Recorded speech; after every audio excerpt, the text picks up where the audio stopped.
Huwag na huwag kayong gagamit ng ChatGPT. Bakit? Tingnan nyo to. Dahil sa AI na to, bumagsak yung grades ko. Bumagsak yung performance task ko. Kasi bakit nga ba?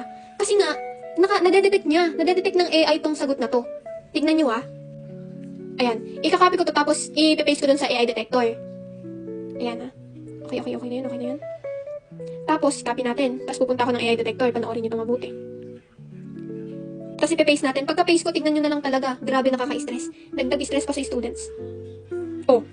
100% of text is likely AI. Ngayon dahil dyan, nag-explore ako of course. Eto, tinanong ko to sa friend ko. Hindi daw to na-detect. Ayan.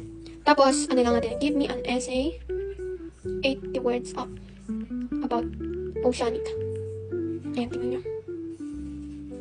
Copy. Punta agad sa AI detector.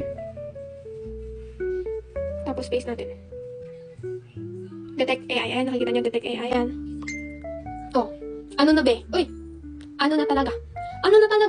Tapos, eto pa kamang AI na to, nakakapag-code siya. Tapos, free lang siya.